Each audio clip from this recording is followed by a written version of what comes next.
अगला टॉपिक है बेटा हमारा power, rate of doing work. Power क्या होती है मेरे बच्चे? Work done upon time taken.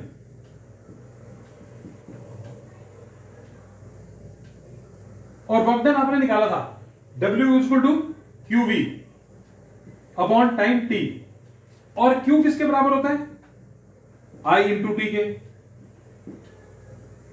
अब Q की जगह पर हम क्या लगाएं? I into T. T से D कट गया तो P इक्वल टू क्या आ गया? VI। P equal to VI। पहला फॉर्मूला बन गया P equal to VI power का। अब V किसके बराबर होता है? V किसके बराबर होता है बेटे? I into R, Ohm's law.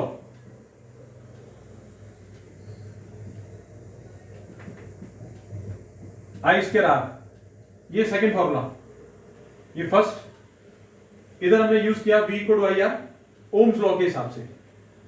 और third, V equal to IR है तो I क्या होगा? V upon R। I की जगह V अपॉन R लगा दो।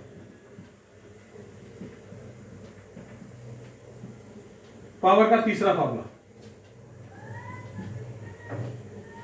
पावर के तीन फॉर्मूले बन गए बेटा, P equal to VI, P equal to I square R, P equal to V square upon R।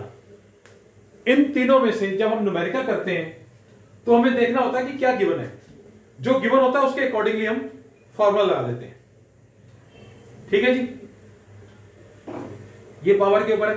देखो बेटे एक क्वेश्चन है पावर के ऊपर आया। जैसे आपको पता है फ्यूज वायर होती है। फ्यूज वायर हमारे हर घर में होती है और वो एक रेटिंग की होती है, सर्टेन रेटिंग की। दो तरह की फ्यूज वायर आती है, एक 5 एंपियर की और एक 15 एंपियर की। बड़े पावर का यूनिट होता है वॉट। पावर का यूनिट क्या होता है? वॉट। इसमें एक क्वेश्चन आता है डिफाइन 1 वॉट।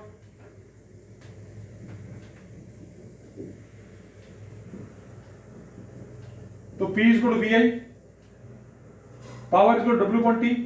कह रहा है 1 joule of work is done in 1 second, then power is 1 watt.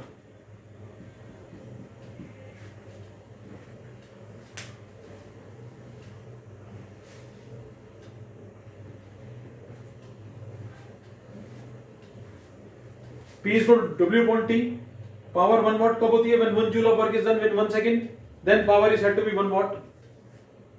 ठीक है।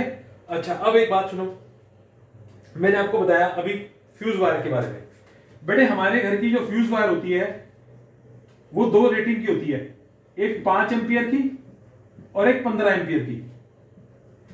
अब अगर मैं 5 एंपियर की यूज करता हूं और मेरी डिवाइसेस ज्यादा लगी हुई हैं, उनमें 5 एंपियर से ज्यादा करंट आ गया तो क्या होगा? वो फ्यूज वायर मेल्ट हो जाएगी। और अगर 5 एंपियर से कम रहेगा तो ठीक रहेगी। और अगर मैंने 15 एंपियर पे 30 एंपियर लगा दिया तो सीधी सी बात है वो भी बर्न हो जाएगी। तो इसी की वजह से हम लोग फ्यूज वायर थिन लेते हैं जिसका मेल्टिंग पॉइंट थोड़ा कम होता है, ताकि अगर शॉर्ट सर्किट होने का डर हो तो वो मेल्ट हो जाए। मेल्ट होगी, सर्किट ब्रेक हो जाएगा, करंट नहीं निकलेगा, पास होगा, आग नहीं लगेगी, शॉर्ट सर्किट रुक जाएगा। अब एक क्वेश्चन था, कह रहा है फ्यूज वायर है जिसकी रेटिंग 5 एंपियर दे रखी है और आपको एक कंडक्टर दे रखा है जिसकी पावर 2 किलोवाट है और वोल्टेज 220 वोल्ट है। पावर 2 किलोवाट है, किलो का मतलब 1000 और वोल्टेज देख रही है। कह रहा है इस केस में what will happen to fuse, what will happen to fuse. क्या होगा जी? P equal to VI, I equal to P upon V, power है 2000 और ये 220 है। 2 किलोवाट का मतलब 2000 वॉट। अब आप डिवाइड करो उसको, करंट निकालो उसका। 2000 को 220 से करेंगे अगर हम सॉल्व तो करीब करीब हमारा जो आंसर आएगा वो आएगा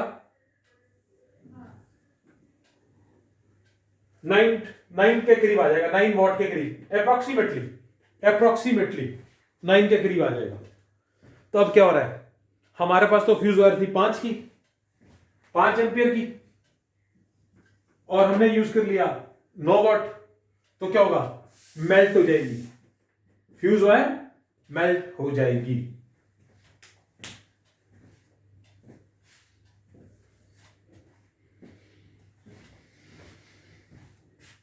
समझ आया जी? इसको देखो बेटा, वीडियो को अच्छी तरह से दोबारा से देखो। चैप्टर तो आपका खत्म है, बस हमने न्यूमेरिकल्स थोड़े से और करने हैं, कुछ मैंने आपको होमवर्क में दिए वो करेंगे आप। अब एक क्वेश्चन देखो, कह रहा है कि एक इलेक्ट्रिक आयरन है, उसकी हीटिंग मैक्सिमम और मिनिमम है, दो है। मैक्सिमम 840 वॉट पे है पावर और वोल्टेज 220 है। मिनिमम पावर 360 वॉट है और वोल्टेज 220 है। दोनों में करंट निकालना है आई। आपको पता है इलेक्ट्रिक आयरन जो हम कपड़े प्रेस करते हैं उसमें एक वो होता है नॉब, जिसको हम बढ़ा भी सकते हैं और कम भी कर सकते हैं। बढ़ाते हैं तो मैक्सिमम हीटिंग हो जाती है, कम करते हैं तो मिनिमम हीटिंग हो जाती है। मिनिमम और ये मैक्सिमम, दोनों केस में करंट निकालना है। I is to P upon V, I is to P upon V. दोनों की पावर अलग अलग है, वोल्टेज सेम है। पुट करके आंसर निकालो। ये एनसीईआरटी का क्वेश्चन है, एग्जांपल है। और एक क्वेश्चन बड़े एनसीईआरटी में और दिया हुआ है आपको, एग्जांपल ही, हीट प्रोड्यूस एक कंडक्टर में 100 जूल्स की दे रखी है। हीट प्रोड्यूस एक कंडक्टर में 100 जूल्स की दे रखी है। हीट प्रोड्यूस होती क्या है, I square R into T. Current निकालना है, रेजिस्टेंस 4 दे रखी है और टाइम 1 सेकेंड दे रखा है। तो करंट निकल आएगा, 4 नीचे चले जाएगा 25, तो आई आ गया 5 एम्पियर्स। अब इसकी आपको निकालनी है voltage, V equal to I R, V equal to I into R. I आपके पास दिया हुआ है 5, रेजिस्टेंस आपको दे रखी है 4, पुट कर दो।